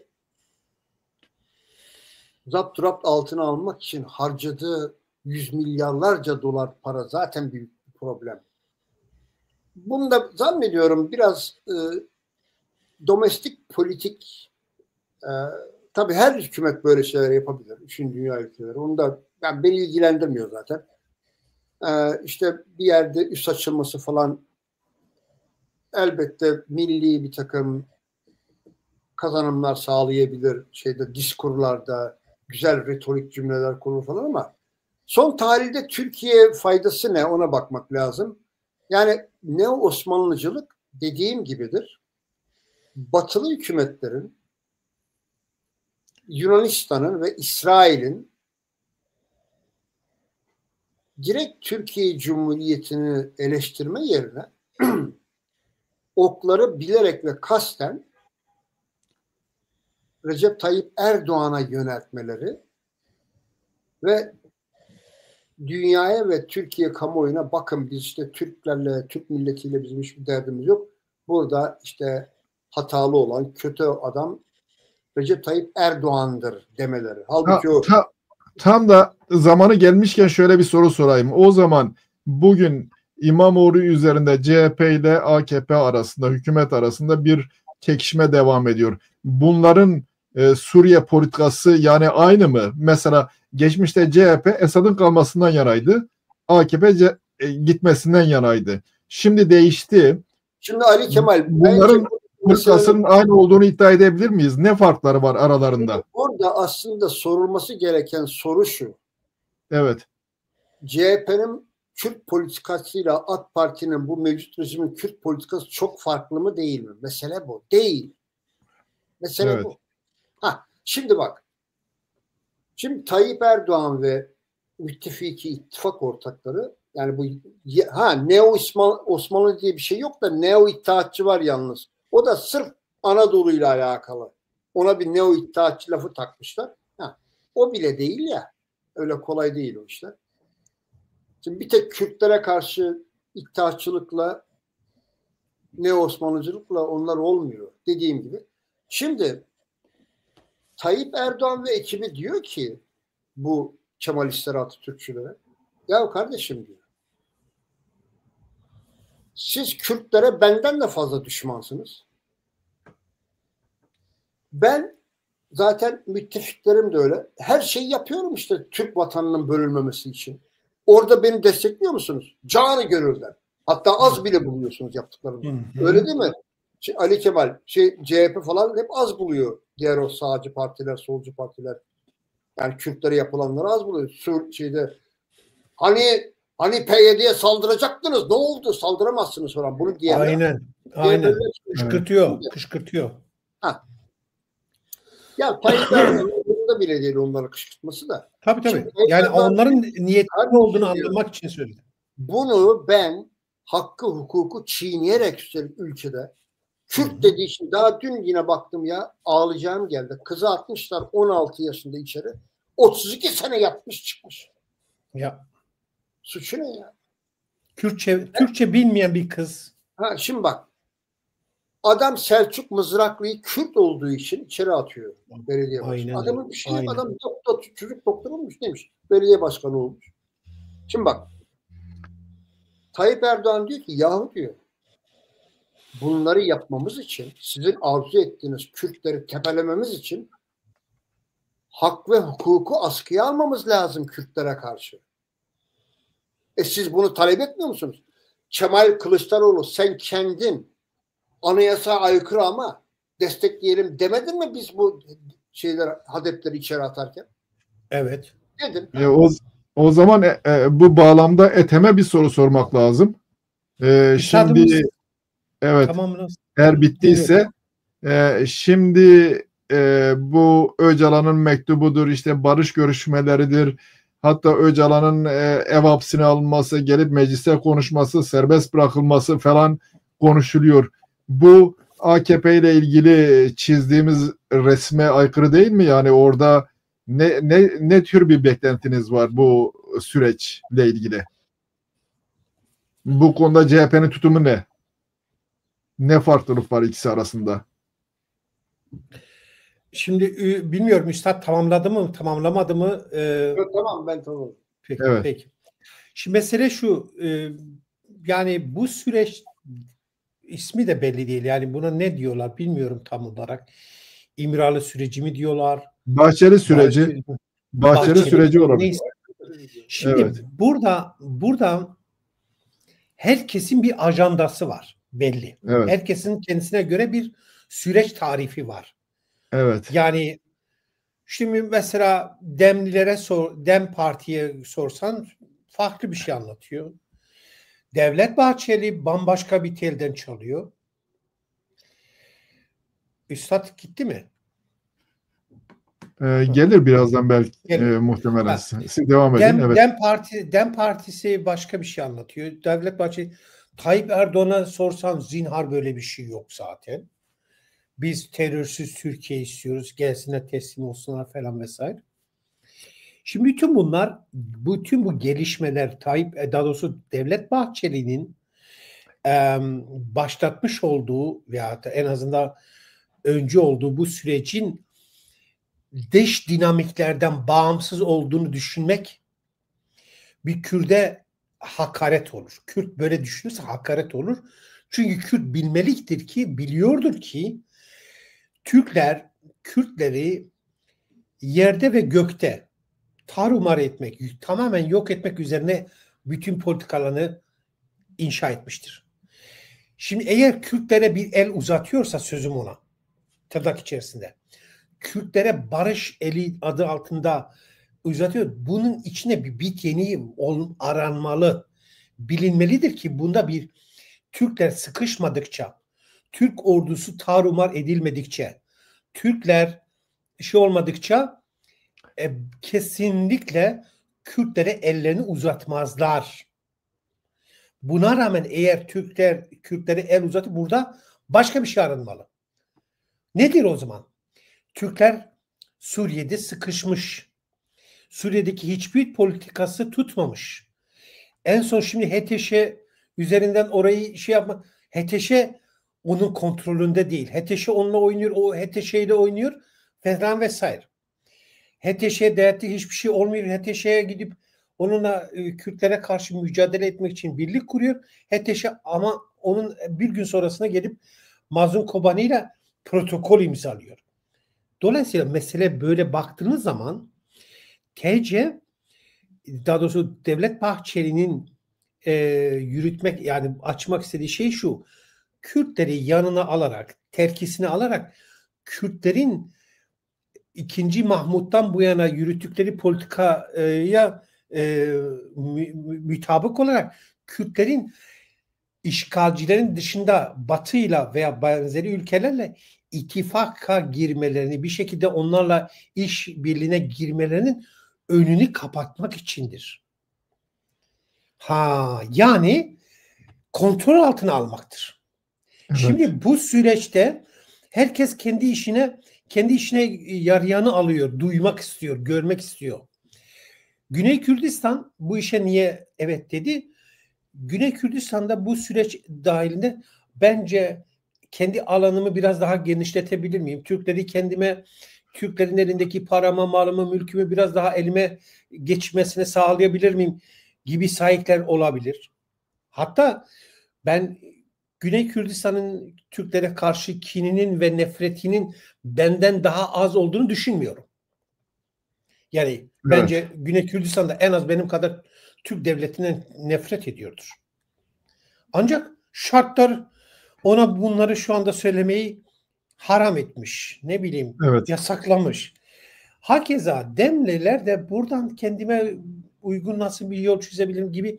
Yani süreç dediğiniz şey herkesin kendisine göre bir heyulası var. Herkesin kendisine göre bir hayal çizimi var. Yani hangisine yapacağız? Hangi birisini esas alacağız? Ama bence şuraya gelelim. Üstadın bıraktığı yerden devam edeyim. O da şu: Tayyip Erdoğan dışarıdan yediği zılgıtlar, dışarıdan efendime söyleyeyim zorlamalar yaşadıkça içeriye dönecek ve dışarıda başarısız, itibar kaybetmiş zalim bir baba edasıyla içeridekini terbiye etmeye çalışacak. Buna ne kadar gücü yeter, ne kadar gücü yetmez onu bilemem, ama gücü yetse de yetmese de Tayyip Erdoğan mutlak anlamda CHP ve benzerlerini dövmek zorunda. Onlara üzerine yürümek zorunda. Bu yürümezse yok olup gidecek. Yürürse de belki kaybedip yok olacak. Ama bir şekilde yani pazarlığa mecbur edebilir vesaire vesaire. Bir sürü şey konuşulabilir bu kavga esnasında. Dolayısıyla Tayyip Erdoğan'ın şu anda CHP'ye dönük hal ve hareketi esasen bu saikledir. Ama Kürtlerin unutmaması gereken bir şey var. TC'nin başına CHP de gelse, AKP de gelse, AKP şu anda zaten yönetiyor MHP ile beraber, Kürtler üzerindeki politikaların değişemeyeceğini, bak, değişmeyeceğini, değişemez. Ya bunlar Türklüklerinden feragat edecekler, Türklüğü inkar edecekler, ya da mecburen Türklüğün gereği olarak Kürdü yok saymak zorundadılar. Çünkü Türklük esas itibarıyla, yani Grundsätzlich Türkçesi, Almancası yani esas itibar, yani kendisini Kürdün yokluğu üzerine, yani kültürel yokluğu, coğrafi yokluğu, ekonomik yokluğu, sanat fikri yokluğu, mülkiyet yokluğu üzerine kurmuştur.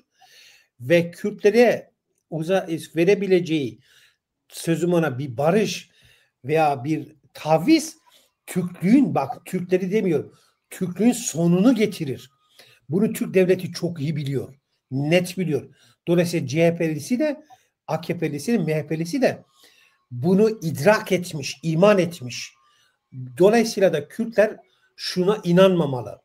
Bu şeyler tamamen ne diyorlar ona?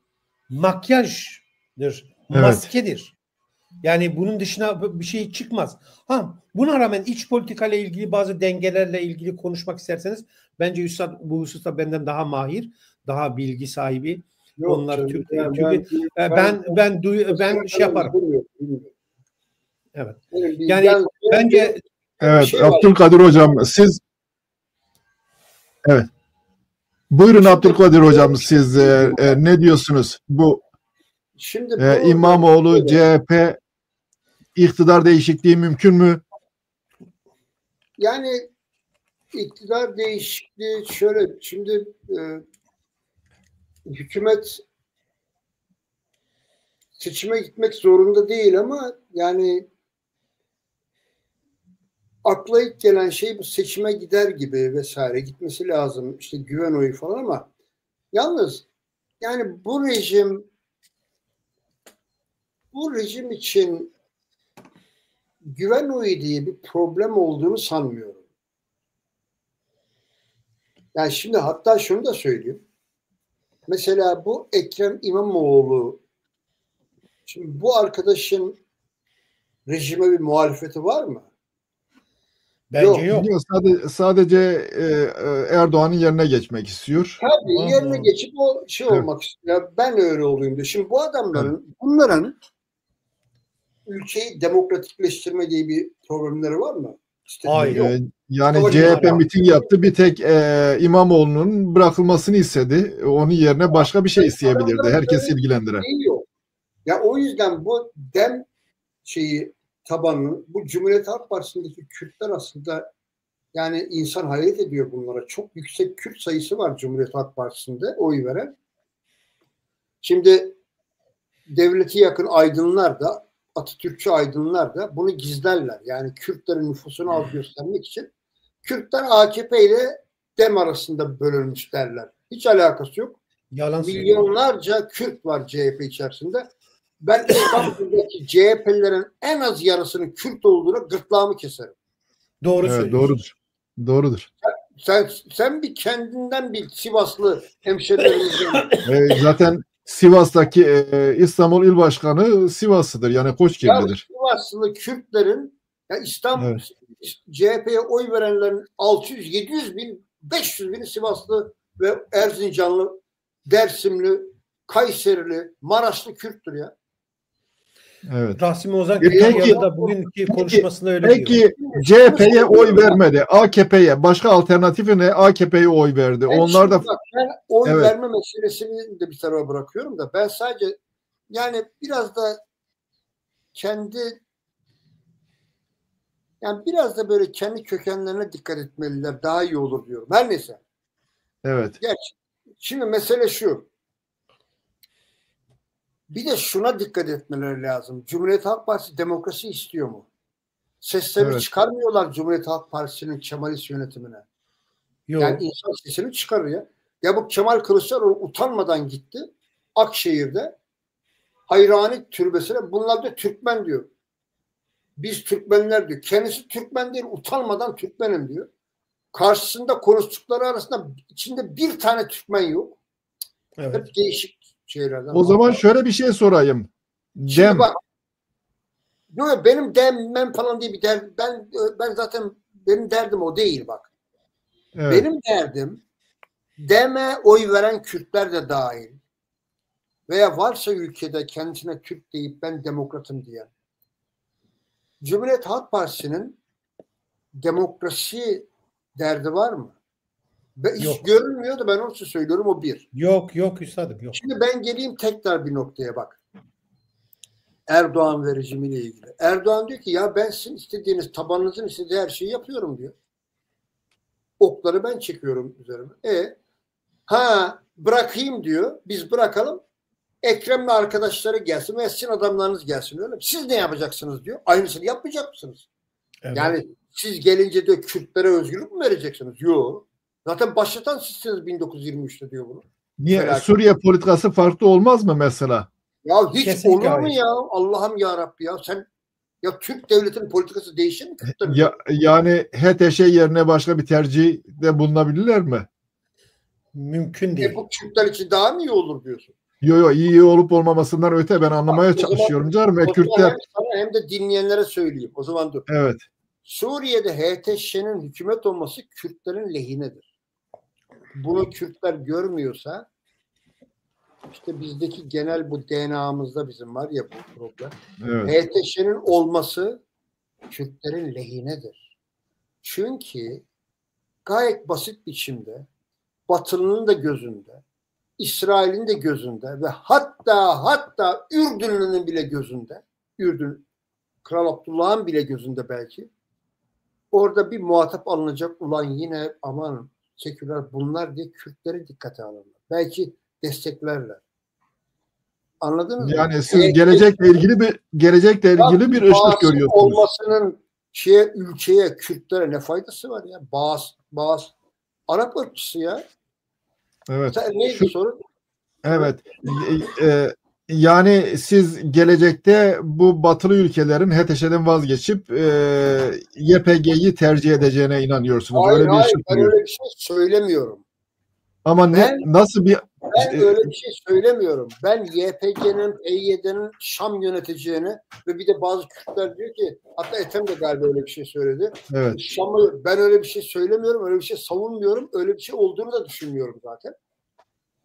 Suriye içerisinde konuşulabilecek olarak, yani Suriye'de yarın bir gün yine bir problem çıkarsa bu defa Kürtleri dahil etmek zorunda kalacaklar her işin içerisine. Evet. Çünkü konuşacak başka adam kalmaz veya kurabilirlerse. Çünkü Türkiye dağıttı Kürtlerin kazanımlarını engelleme politikası yüzünden, sayesinde oluşabilecek yarı demokratik bir seküler bir Arap oluşumunu Türkiye engellemiş oldu. Baştan bunlara Kürt karşıtlığını dayattığı için. Yani bu bir realite. Onun için söylüyorum zaten. Kimseyi kötülemek veya övmek için değil. Şöyle bir soru sorayım. Yani CHP ile AKP ile ilgili görüşlerinizi belirttiniz. Kürtler ona oy vermemeli, diğerine oy vermemeli. Kürtler... Ben şunu söylüyorum. Bitireyim bir dakika. Söylemiyorum. Ben oydan bahsetmiyorum. Ali Kemal bir dur. Galiba birbirimizi anlamıyoruz. Ne yapmalılar? Ben oydan bahsetmiyorum. Ben diyorum ki öyle bir şeyden bahsettiğim yok. Benim CHP'li Kürtlere yani biraz böyle yani CHP'li Kürtlere insan üzüntüyle bakıyor. Çünkü CHP'ye hakim Nazi klikleri eleştirmiyorlar hiç. Ben onu söylüyorum. Evet. Anlıyorum ben onu. Ama ben Kürtler ne yapmalı gibi bir soru gündeme geliyor. Ben onu bilmem. Onu kendileri Kürtler sabahtan akşama kadar legal platformda kör mü düşünsünler ne yapacaklar. Evet. Legal platformda DEM'e oy verdiler diyelim. Ulusal taleplerin karşılanacağı ya da savunulacağı umuduyla savunduğundan dolayı. Şimdi ona da bir sınır çizildi. Bu durumda DEM'e oy vermezler. Zaten vermediler. Evet. Vermezler de deme. Kürtler AK Partili Kürt gidip DEM'e oy vermez. Kürtlerden bir kısmı DEM'e oy verdi değil mi? Bundan sonra ama şu anda DEM sınırlandırıldı. Kültürel haklardan dahi bahsetmeyeceksiniz. Şunu yapmayacaksınız, bunu yapmayacaksınız. liderleri durumda büyük bir şeyle evet her şeyi sınırlandırdı. Yok istemiyoruz dedi. dedi hiçbir evet. Bunca mücadele, bunca ölümde demek ki gerek yokmuş. Bir bilgi vardır.